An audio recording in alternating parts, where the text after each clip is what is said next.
Terima kasih. Assalamualaikum warahmatullahi wabarakatuh. Assalamualaikum warahmatullahi wabarakatuh. Ini agak berkaitan juga dengan pertanyaan tersebut, tapi ingin lebih jelas. Jadi dalam kita uh, membimbing generasi berikutnya begitu, anak atau cucu lebih jelas lagi, kita terutama anak, sudah dari kecil, kita yang mendekati, memelihara dan segala macam, dan ya seperti katakan tadi, banyak mulut yang ngomong dan perbuatan juga kita sudah apakan, dan rasanya dia sudah tahulah begitu. Namun ya sebagai manusia kita merasa belum puas juga perbuatan daripada si anak tersebut seperti yang kita kehendaki. Jadi kita memaksakan supaya sesuai dengan kemauan kita, itu tidak baik kan. Nah, di sini bagaimana kita harus mensikapinya. Dan kemudian pertanyaan saya yang kedua, sekarang ini kalau kita dengar banyak bahwa umur dunia ini sudah hampir habis, sudah nggak lama lagi begitu. Sedangkan kita harus punya rencana juga bagaimana sekian tahun yang akan, sekian puluh, sekian ratus tahun yang akan datang dan segala macam. Tetapi kalau kita dengar penyampaian-penyampaian, apalagi kejadian-kejadian, wah ini entah besok entah lusa sudah nggak ada lagi. Jadi ini menimbulkan kekhawatiran dalam hati. Apa gunanya kita memotivasi orang untuk berencana tinggi-tinggi sekian puluh tahun, untuk yang 10 tahun akan datang, sekian ratus tahun yang akan datang, sedangkan besok sudah tidak ada. Jadi bagaimana kita menetralisir dan harusnya mensikapi keadaan-keadaan ini, dan supaya kita hendaknya bisa menjadi contoh juga untuk supaya sama-sama berharap kepada ketentuan Allah. Terima kasih. Assalamualaikum. Yang kedua aja Pak ya, yang pertama udah kejawab tadi ya. Kajian akhir zaman maksudnya ya. Kajian akhir zaman kok aku bikin cemas. Emang tujuannya itu Pak. Jadi kajian akhir zaman itu supaya kita waspada, biar nanti kalau kejadian nggak kaget. Jadi kajian akhir zaman itu salah satu sunnah Nabi. Nabi itu pernah bercerita tentang akhir zaman, dimulai dari ya sampai zuhur nggak berhenti, asar lanjut lagi, terus maghrib lanjut lagi, sampai besok terus. Sampai 2 hari 2 malam. 2 hari 2 malam, gak berhenti-berhenti. Itu Nabi cerita akhir zaman aja kerjaannya. Sehingga sahabat itu ada perasaan ketakutan. Cuma kan beliau bersama Nabi, apa kata Nabi? Ana hajijun alaikum. Ya, kalau nanti Dajjal keluar, saya yang akan jadi hujah kalian. Yang melawan mereka. Maka nggak usah khawatir, nanti kan ada pewaris Nabi, namanya Al-Mahdi. Allah itu adil Pak, bahkan rahmatnya lebih banyak daripada keadilannya. Kalau kita minta keadilan Allah, wah kita masuk neraka semua. Sholat kita nggak ada yang khusyuk, ya, ilmu kita nggak ada yang mumpuni, ikhlas kita dipertanyakan semua. Karena Allah itu berbicara selalu dengan rahmatnya, maka Bismillahirrahmanirrahim lebih banyak. Nggak usah khawatir Pak nanti. Itu sengaja, kan tugasnya Nabi basyiran wa nazira. Basyiran wa nazira. Memberi kabar gembira, memberi kabar menakutkan. Dua-duanya harus dipakai oleh Rasulullah biar kalbunya kuat. Ntar kalau cuma cerita-cerita keindahan doang, surga-surga doang, ya nggak ada shocknya Pak. Cerita surga juga Nabi beragam. Nabi cerita surga ada ke berbagai macam sahabat. Akhirnya sekarang disalahfahami itu cerita Nabi. Apa kata Rasulullah? Orang kalau berjihad fisabilillah meninggal, wafat, maka Allah nikahkan dia dengan 72 bidadari. Bidadari itu maksudnya apa? Istri toh, pasangan. Isinya apa berarti? Kan seksual, syahwat. Apakah itu surga yang mau kita cari? Ya gitu mending di dunia aja Pak. Nah ini salah orientasi orang berjuang. Jadi dia berjuang pengen melampiaskan syahwatnya nanti di surga. Ini nggak benar ini, kajian-kajian akhir zaman begini nggak benar. Kajian kita akhir zaman, jihad-jihad kita bukan untuk surga seksual. Bukan surga syahwat doang. Tubuh ini butuh, betul, butuh syahwat. Kalbu kita nggak butuh itu, apalagi ruh kita nggak butuh itu. Maka kajian-kajian surga Itu jangan terpaku pada hal tadi, perjuangan-perjuangan itu. Ya namanya nanti akhir zaman, betul Pak, cuma kapan waktunya kita kan nggak tahu. Jangan berpikir 100 tahun lagi, lamaan. Anggap aja besok, anggap aja setahun lagi, 2 tahun lagi, kita kan nggak tahu. Kita nggak pernah tahu Pak masa depan. Itu sebabnya dalam kitab Risalah Kusyairiyah disebutkan, orang yang kenal Allah itu waktihi. Dia nggak pusing mikirin masa depan. Penting dia siap nggak hari ini untuk masa depan.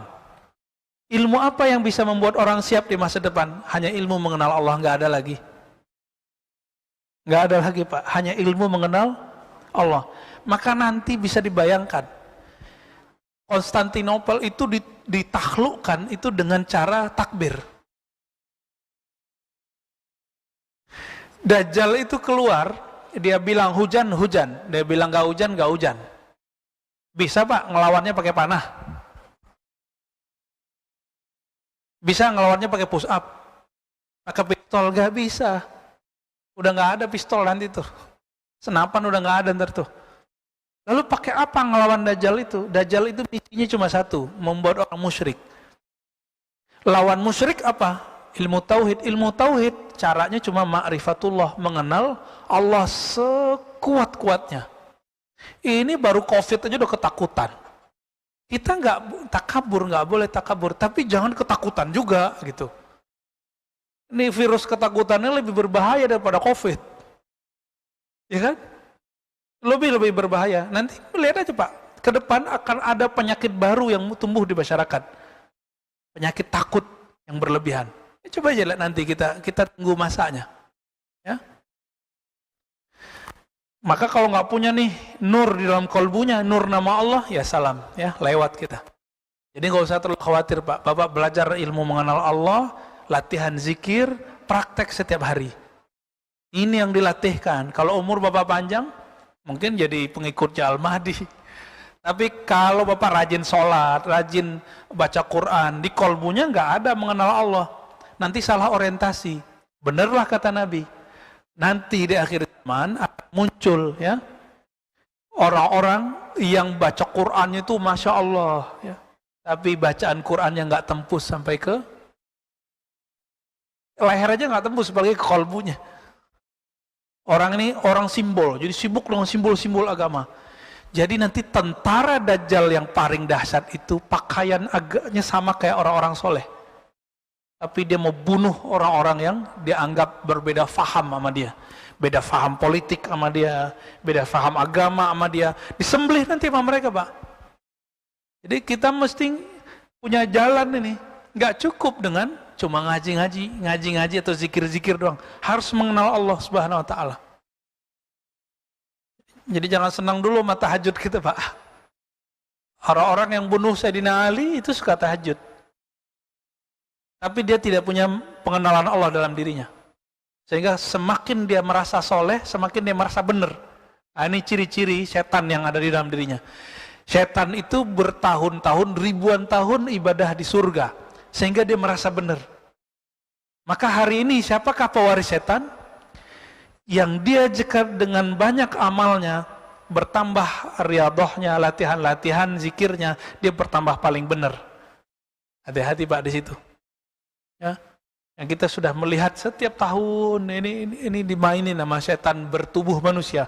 Setan kan ada yang manusia, ada jin, benar nggak? Nah, ini banyak Pak, banyak. Ya, banyak yang ngomong di mimbar juga banyak. Jangan-jangan saya juga masuk. Kita hati-hati di situ. Maka kita bertawus, muhasabah tiap hari. Itu Pak ya. Saya ada? Pak Mirwan. Apa Nabi? Ya. Ada pertanyaan dari YouTube. Oke. Assalamualaikum warahmatullahi wabarakatuh. Assalamualaikum. Buya izin bertanya, bagaimana cara mengenal Allah di dalam salat kita dan memaknai ihsan di setiap ibadah-ibadah kita dan zikir-zikir kita agar semua ibadah dan zikir kita membekas? Panjang sekali nih. 12 pertemuan nih. Cara ringkas mengenal Allah. Itu aja ya.